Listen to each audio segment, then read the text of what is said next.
বিসমিল্লাহির রহমানির রহিম। আসসালামু আলাইকুম।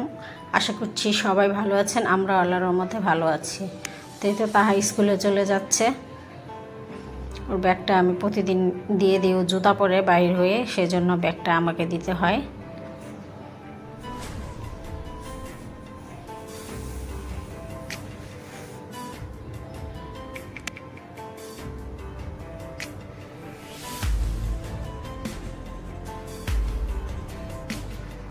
তো আমার বাবাটা যাচ্ছে, তো একটু আবার তাকায়, ওখানে যেয়ে আবার একটু তাকায় পিছন দিকে।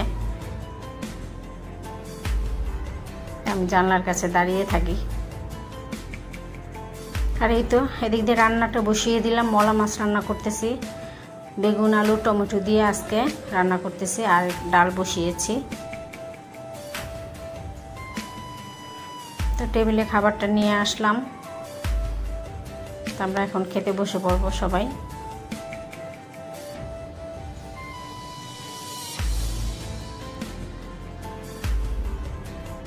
তো আপা একটু ভর্তা দিয়েছিল, চাপার ভর্তা, তো আমি চাপার ভর্তা দিয়ে খাচ্ছি। খুবই ঝাল হয়েছে, অনেক ঝাল, আমার চোখ দিয়ে পানি বের হয়ে গেছে, এত ঝাল।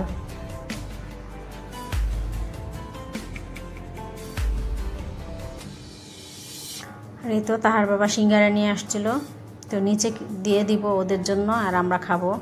তো আমি সসটা বের করে নিলাম। আমার ভিডিওটি ভালো লাগলে সবাই আমাকে সাপোর্ট করবেন, আমার চ্যানেলের সাথে থাকবেন, লাইক করবেন, শেয়ার করবেন।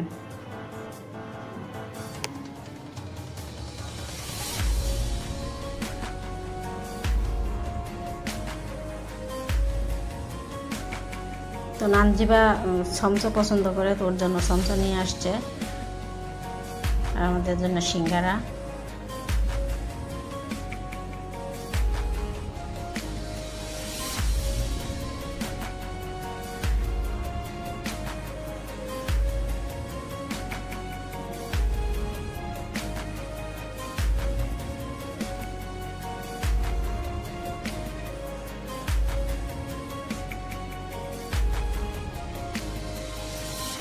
তো সিঙ্গারাটা ভালোই লাগছিল খেতে, পুরটা খুব ভালোই ছিল।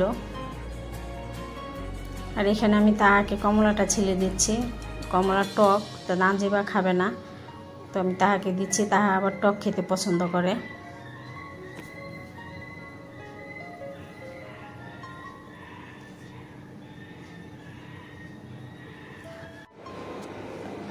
তো মাঠা বানিয়ে ফেলেছি। তো একটু দই ছিল, মিষ্টি দই ছিল ফ্রিজে, তো আমি একটু লেবুর রস দিয়েছি, যেহেতু মিষ্টি দই, আর একটু লবণ দিয়েছি, আর হালকা একটু চিনি দিয়েছি, অল্প সামান্য। আর টক দই হলে আর লেবুর রস এগুলো লাগে না, একটু লবণ আর চিনি হলেই চলে। তো ভালোই লাগলো মাঠাটা খেতে, খুবই স্বাদ লাগলো মাঠা খেতে। তো ঠিক আছে, সবাই ভালো থাকবেন, সুস্থ থাকবেন, আমার চ্যানেলের সাথে থাকবেন। আল্লাহ হাফেজ।